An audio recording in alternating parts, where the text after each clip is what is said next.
السلام علیکم۔ ہر مصیبت اللہ کے حکم سے ہی پہنچتی ہے۔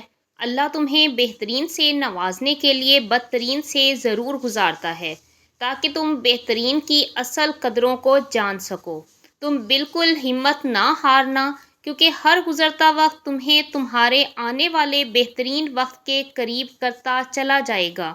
جب آپ کو کوئی راستہ نظر نہ آئے، حالات بالکل ناممکن لگنے لگیں، تو اور بھی زیادہ یقین سے دعا کرنا، کیونکہ یہی وہ وقت ہے جب سب سے زیادہ ہمارا صبر آزمایا جاتا ہے، اور اس کے بعد ہی ہماری دعا قبول ہونی ہوتی ہے۔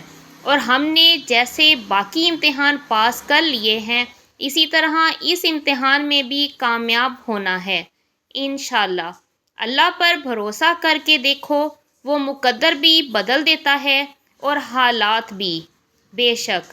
اور رب غم کا موسم ہمیشہ نہیں رہنے دیتا۔ جب اللہ کسی چیز سے تمہیں محروم کرتا ہے تو اسے دگنی ایسی ہزاروں نعمتوں سے نواز دیتا ہے جس کے تم قابل بھی نہیں ہوتے۔ تو پھر بس راضی ہو جاؤ، کیونکہ معجزے صبر مانگتے ہیں اور تقدیریں شکر کرنے والوں کی بدلتی ہیں۔ تو اللہ کہتا ہے، میں کسی بھی جان کو اس کی طاقت سے زیادہ تکلیف نہیں دیتا۔ جہاں میرے بندے کی ہمت ختم ہوتی ہے، وہاں اس کی آزمائش بھی ختم ہو جاتی ہے۔ بے شک اللہ اپنے نیک بندوں کو ہی آزمائش میں ڈالتا ہے۔ جب ہمارے خاموش وجود کو کوئی نہیں سنتا تو اللہ ہی سنتا ہے۔ پھر اللہ ہر بار مل جاتا ہے، جب جب پکارو مل جاتا ہے۔ ہاں، انسان نہیں ملتے، اللہ مل جاتا ہے۔ اللہ سب دلوں کا حال جانتا ہے۔ اللہ غمگین دلوں کی مدد کرتا ہے۔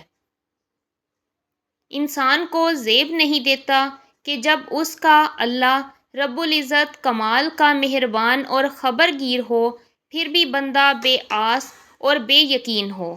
آج جو تمہیں تکلیف لگ رہی ہے، جانتے ہو وہ رب تمہیں بہت بڑی مشکل سے بچانے کے لیے اس راستے سے ہی گزار رہا ہے۔ جب انسان کا یقین اس بات پر کامل ہو جاتا ہے کہ اللہ بہترین عطا کرنے والا ہے، تو اس کے دل سے تمام خدشات مٹ جاتے ہیں اور وہاں صرف سکون رہ جاتا ہے۔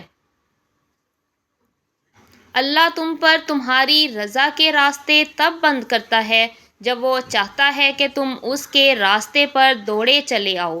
وہ تمہاری دعائیں اس لیے اپنے پاس سنبھال لیتا ہے تاکہ تم ان کی التجا لے کر بار بار اس کے روبرو جاؤ۔ اور اگر آزمائش دیتا ہے تو تمہیں اس پر پورا اترنے کی ہمت بھی دیتا ہے۔ وہ کبھی بھی تمہیں نا امید نہیں ہونے دیتا۔ کچھ مشکلات اس لیے بھی آتی ہیں کہ تم سنبھل جاؤ، نکل جاؤ۔ ایسا نہ ہو کہ تم بکھر جاؤ، بھٹک جاؤ، بیکار ہو جاؤ۔ ایک منصوبہ تم بناتے ہو اور ایک منصوبہ وہ بناتا ہے۔ جب تم اس کی منصوبہ بندی پر یقین نہیں رکھتے تو وہ تمہیں تمہارے منصوبے میں بھی تھکا دیتا ہے۔ اس لیے نہیں کہ تمہیں تکلیف ہو، بلکہ اس لیے کہ تم جان سکو کہ اس سے زیادہ دانائی اور حکمت والا منصوبہ ساز کوئی نہیں۔ وہ تمہیں آزما رہا ہے، ہر اس چیز سے جو تمہارے دل کا سکون ہے۔ تکلیف اور پریشانی کا مقصد یہ نہیں کہ اللہ آپ سے ناراض ہے۔ جب اللہ کسی سے محبت کرتا ہے تو اسے آزمائش میں ڈالتا ہے تاکہ اس کی عاجزی سن سکے۔ صبر کریں اور اللہ پر چھوڑ دیں۔ جتنی مشکل آزمائش ہوتی ہے، صبر کی صلے بھی اتنے ہی خوبصورت ہوتے ہیں۔ اللہ جب تمہیں آزمائش میں ڈالتا ہے، اس آزمائش سے نکلنے کا وسیلہ پہلے ہی تمہارے لیے بنا دیتا ہے۔ 70 ماؤں جتنا پیار کرنے والا رب آزماتا بھی ہے تو بے انتہا نوازنے کے لیے۔ اللہ تعالیٰ کی نعمتیں آزمائش ہوتی ہیں۔ ان کا ملنا آپ کی اچھائی کی دلیل نہیں ہے۔ اور نہ ہی ان کا چھن جانا آپ کے گنہگار ہونے کو ظاہر کرتا ہے۔ نعمتوں کا ملنا اور چھن جانا تو صبر اور شکر کا امتحان ہوتا ہے۔ دعا کریں، صبر کریں، دعا کریں پھر صبر کریں، دعا کرتے جائیں اور صبر کرتے جائیں۔ وہ سن رہا ہے، وہ دیکھ رہا ہے، وہ آپ کے ساتھ ہے، یقین کر لیں۔ اپنا اور دوسروں کا خیال رکھیں، خوش رہیں، خوشیاں بانٹیں۔ اللہ حافظ۔